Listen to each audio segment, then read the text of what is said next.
it's really interesting that we're in very different disciplines, but yet a lot of our work seems to overlap, which I think is a great thing in terms of how we engage in the community. And so, again, from my school counseling perspective, you'll maybe see some overlapping concepts here. But so our time, we're going to talk about community asset mapping. Have any of you ever heard of that term before, community asset mapping?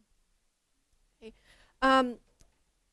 The way that I came about this term is that when I was in Jacksonville, Florida, and we started engaging in some service learning, like Dr. Coffey mentioned, with some of our school counseling students, the university really came to us and said, you know, we want to get our whole university engaged in the community, and we're going to start this project called Community-Based Transformational Learning.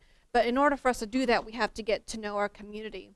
And so what we had to do was essentially go walk in the community and do an asset mapping of the certain types of communities. And so you're going to be experiencing that and getting sort of really a hands-on experience of what that is. So very similar to service learning, the concept that I'm introducing to you is community-based transformational learning. And so for our purposes, it's a university activity that essentially takes place in community settings. And so for you all, it's your school or classroom activity that you implement in the community settings. And you already came up with some of those right before the break. We believe that in order for transformational learning to take place, it has to be deep learning. How do we all learn best? How do you learn best? When does something stick with you? When you do it? What else? When you see it? Okay. I know for me is when I make meaning from it. Like, well, how does this make sense to me? How does this make sense to my world? Or how can I go apply this?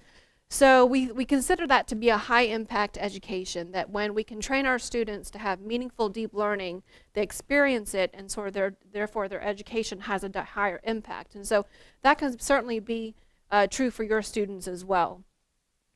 And again, back to Dr. Coffey's concept of service learning, that they have to be intentionally designed experiences and contribute to personal growth and civic engagement. I think it's really important, and I don't want to harp on this too much, but I do think it's important that we think about our place in the community and how we work together in our communities rather than just thinking that I'm working for someone. I'll spend my time in here and then I'll leave. And that's not how we want to train our school counselors. We want them to see themselves as part of the community rather than I'm going to serve my time and, and leave, because there is no sense of meaning or sense of purpose when all you're thinking about is, well, at 4 o'clock I'll get to go home. You're essentially just buying your time. That's not what we want, for our graduates. So some ideas about transformative learning. So think about your students. How do you want them to be transformed in the classroom? It is not a linear process, meaning you don't start with A and just end at Z. It is a progression, and sometimes you have to take a step back, and it's okay if certain things don't go a certain way and you don't have success the first time around. That's how we all grow. I tell my students that in order for you all to be vulnerable and learn, I have to model that for you and be vulnerable and do that. And so one example I can share with you is we did doing a cultural fair at one of the high schools, and I told our partner at the high school, I said, our students are going to be there to kind of go around the museum with them and do all these fun things, and all you have to do is get the parent permissions. And she said, I got it. And so our students get there on a Saturday morning at 9 o'clock, and we're ready to go. And the bus pulls up, the yellow big school bus. We're excited to see all these kids get off the school bus. And how many get off the school bus? Two. So do I throw my hands up and say, oh, never again, this is not worth it? No, I use it as a learning opportunity with our students. We actually spend a lot of time processing, what that meant and showing that doing this type of work is not easy. And you also, we all are vulnerable and we do make mistakes, but how do we learn from those mistakes? And I'll show you some pictures about how we learn from those mistakes. one cannot critically reflect until one is aware. One cannot critically reflect on a community or a school until one is completely aware of what exists and does not exist. One cannot engage in discourse without identifying something first. You really can't talk about something if you don't know about it, right? How about any of us try to talk to someone about something and they act like they know about it, but they really don't know about it, and you know that they don't know about it, and you're like, well, we're just not going to have this conversation anymore. One cannot change habit without thinking about it. So think about your students. What habits are you trying to have them develop? What positive habits? Good study skills. Right? They're not. Are they born with good study skills? Right. Got to train them. You have to bring that to the forefront of their thinking and developing those skills. So I'm going to show you just an example so you can see sort of in practice what our partnership looked like. We were a university college focused on an urban community, and then we decided that for our purpose, thinking about intentional practice is what is your mission and vision going to be for this experience? And for our school counseling was that a shared disposition that all students can succeed. Now we know that they can't succeed in the same way, at the same rate, with the same resources, but they can. And so our focus was on academic success and post-secondary planning because the college going rates in those schools was maybe 20%. That's very low. So one of the examples, thinking about evaluations of what we did, this is one of the urban high schools that we were in. We had instant decision college day, thinking about the assets in the community. Our students went around basically and called all the universities in the state of Florida and said, would you come to Rebot High School and do our special instant decision day? Because the kids thinking about if their parents hadn't gone to college, if their grandparents hadn't gone to college, if they don't have family members who have gone to college, how do they navigate the system? How do they even know the questions to ask? So they may be very, they may have the scores to do it, they may have the test scores, they may have the classes and grades and all of that, but if they don't apply, if they're not aware. So one of our jobs was to show them that, to sort of be there with them. And so this is really, I think we were really proud of ourselves that we had a number of, we had 18 students admitted at that moment, and a total of over $60,000 in scholarships given away that one day. And we couldn't have done it if we hadn't engaged in our community resource. This was the cultural fair I was talking about, so we thought, gosh, it's not fair that only two students got to go. How do we change this? So the next year we brought the culture to the school. And so they learned salsa dancing. They this here was Indian festival because it was Indian springtime, and so they learned to make kites because in India is a kite festival during the spring, and the kids got to sit there and make kites and try, eat Indian food, and they actually went out and flew the kites and things like that. So we had a lot more students at this cultural fair than at the museum.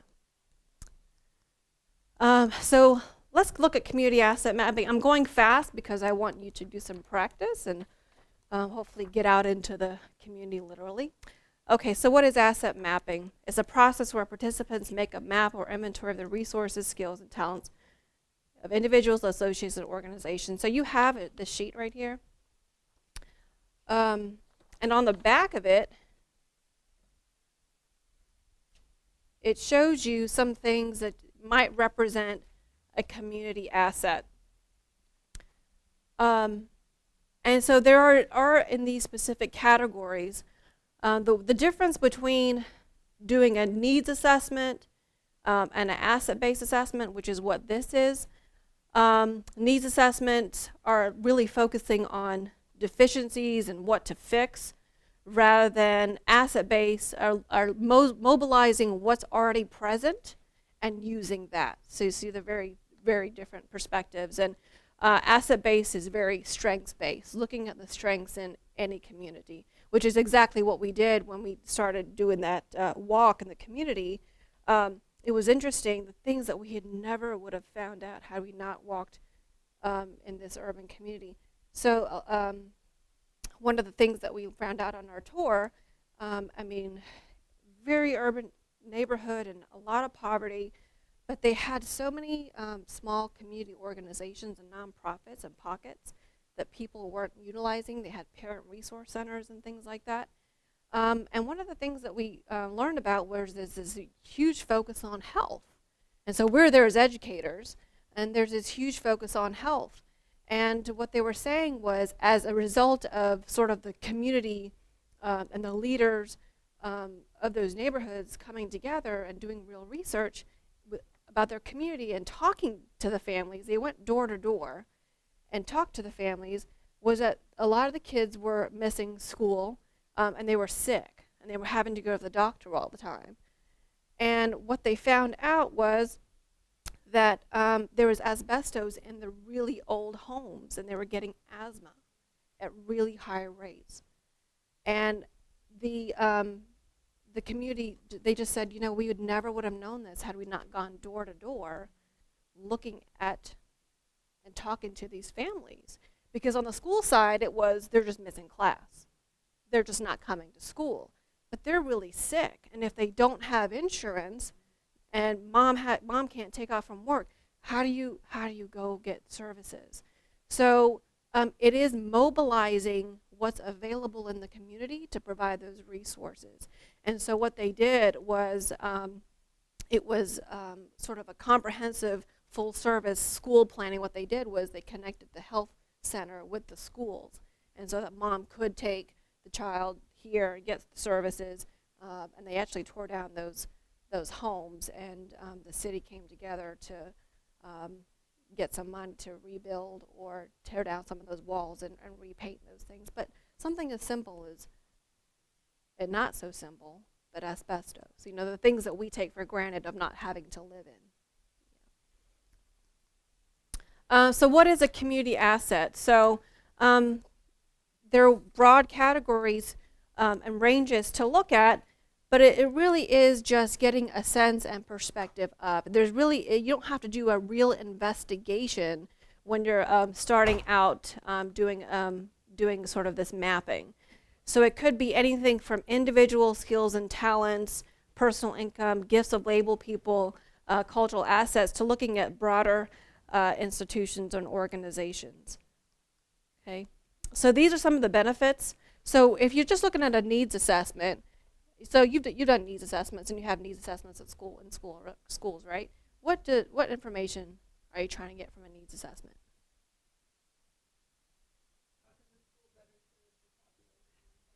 How can you better serve? Yes. Demographics. You get a lot of numbers, don't you? It's not a lot of rich description of what is behind those numbers. For example, we wouldn't have known about the asthma, right, behind those absentees. So what benefits of doing this type of work is that you get a new, richer perspective, and not just the numbers. It's really a qualitative way of looking at your community. So what does an asset map look like? So this is just one example, and you want to focus on the 3 tiers. And so pay attention to this, because you're actually going to go out and do this in a few minutes. You have your local broader institution, you have citizens associations, and then gifts of individuals, okay? Those are the 3 broad categories. Now, of course, some of those exist and some of those don't exist depending on what community you're in. This is an example of a asset map. And here's another one.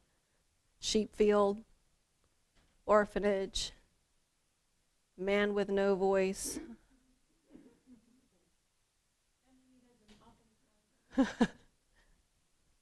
Squirrel not candy, 1 cent at the market. Okay. They've even put some things such as woods and those kinds of things there. So you're going to actually go in and do this. And the reason that Barbara sent you that link to the map is if you want to take your phones or something, you can do that. I understand that some of you are dressed up and you may not have comfortable walking shoes, so you're welcome to walk or you're welcome to find a bench. Do what's comfortable for you. But ideally, in groups of 3, there's this First Ward Elementary School. Imagine that this is your school. This is where you come to work every day, okay? What I want you to do, that although you're going to be in groups of 3, what I want you to do is independently identify the gifts of the individual, citizens, and local institutions. So remember the three tiers. And draw your map. And folks, this is really free thinking. I don't want you just, let your mind go, and whatever you see is what you see. Okay, because you don't know until that it's a map until you actually engage in that process of thinking about assets, until you think in terms of what's useful. So you're going to identify any assets that could support the elementary school. So after you're doing your free thinking and you've come up with your map, to yourself, draw some connections that you think, this might be a good resource for First Ward Elementary if I worked here. This might be something that we could tap into, okay? And then I want you to come together in your groups of 3 and compare your maps, okay? I want you to discuss what you found in terms of similarities and differences, and then sort of come to this consensus of these are the assets that we found that will be useful to First Ward Elementary if I lived here, if I worked here, okay? And then you're going to come back and you're going to share in large groups.